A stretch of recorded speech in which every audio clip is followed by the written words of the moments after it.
সালাম আলাইকুম।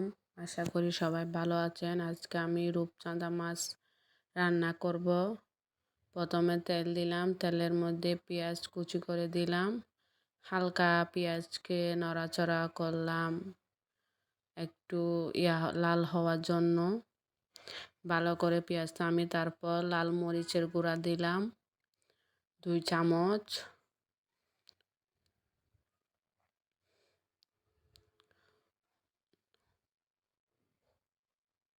হলুদের গুঁড়া দিলাম আধা চামচ, সামান্য পানি দিলাম, ভালো করে কষাতে থাকলাম,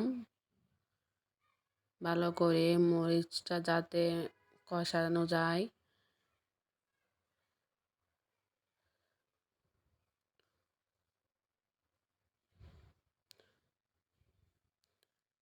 আরও একটু পানি দিলাম, আবারও কষালাম যাতে উপরে তেলটা বেশি উঠে, কালারটা সুন্দর আসে।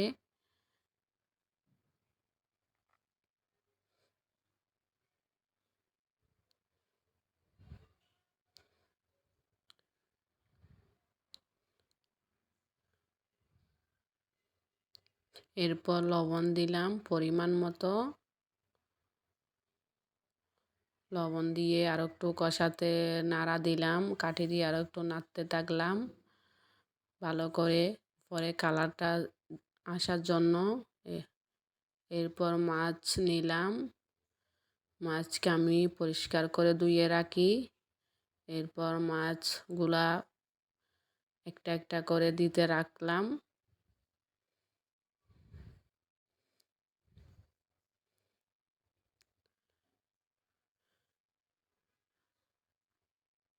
একটা একটা করে মাছ হাতে বসিয়ে দিলাম।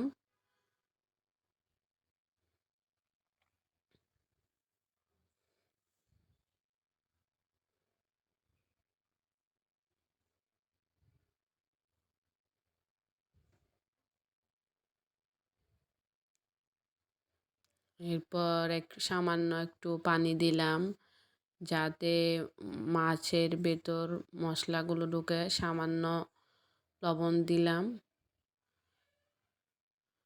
একটু নাড়া দিলাম, পাতিল নাড়া দিলাম যাতে মাছ নামে। এরপর ডাকনা দিয়ে দিলাম হওয়ার জন্য। টমেটো, ধনেপাতা, কাঁচামরিচ নিলাম। এরপর ডাকনা নিয়ে আবার টমেটো দিলাম, কাঁচামরিচ দিলাম। কাঁচামরিচ আমি মূলত ভেঙে দিই, আমি কাঁচামরিচকে ভেঙে দিলাম। আরও একটু নাড়া দিলাম যাতে মাছের ভিতর মশলাটা ভালো করে ঢুকে।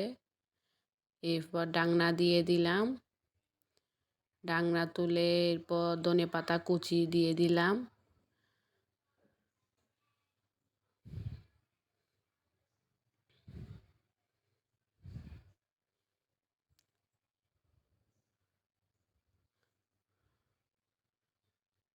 ধনেপাতা কুচি দিয়ে আরও একটু নাড়া দিলাম যাতে ঠিকমতো হয়। আবার ডাকনা দিয়ে দিলাম, কি সুন্দর কালার আসলো। মাছের একটা অনেক সুন্দর কালার আসলো, মাছও হয়ে গেল। আমি মূলত রূপচাঁদা মাছ এভাবে রান্না করি। ঠান্ডা হলে অনেক সুন্দর কালার, অনেক মজা হয়েছে। আপনারা সবাই আশা করি রান্না করে খেয়ে দেখবেন। আসসালামু আলাইকুম।